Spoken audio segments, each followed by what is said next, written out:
Yeah, I know that for a lot of us, life just feels hard right now. And it often prompts the questions that we ask ourselves: what do I want? What am I capable of being? Well, a local artist was forced to push through those questions when he literally fell to his knees from an illness that he didn't know had taken over his body. So what happened to him, and where is he now? This is Jason Toth, and this is his reset. I put all of myself into it, and then it was gone. Jason Toth had built a successful marketing company, but out of nowhere, he started dealing with what he calls bizarre health issues. I was really exhausted all the time.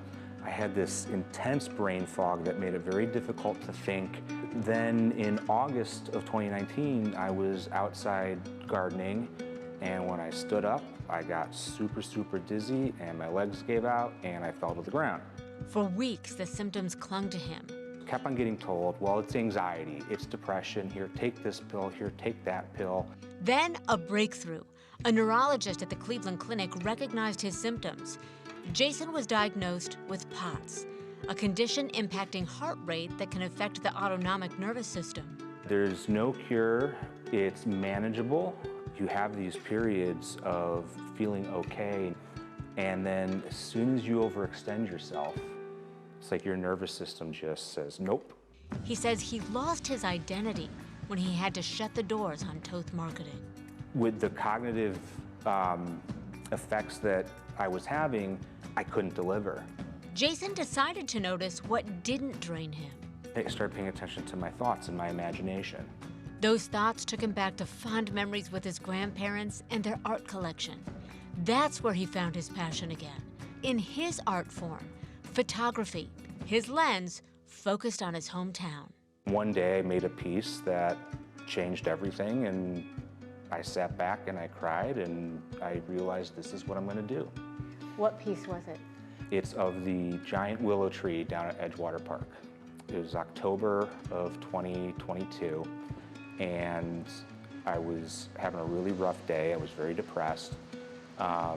It was gray outside, it was wet, it was cold. After developing the photo, he saw the color that could exist beyond the grayness. He added it, and in doing so, his talent came alive. I'm like staring at this explosion of color that's so vibrant and so beautiful, and I was so moved by it, I started crying. I wrote down the title of the piece right then and there, and it came to me as Renewal of My Spirit. That title felt familiar to him, and a few months later, he realized why. April of 23 is when my grandmother was diagnosed with pancreatic cancer. She passed away in July. In late June, I went to my last Shabbat service with her at her temple. She was sitting between my brother and I, and we were holding her hands. And there's a prayer called Misha Berach. It's a beautiful song. And there's a line where it goes, we're praying for the renewal of our body and the renewal of our spirit.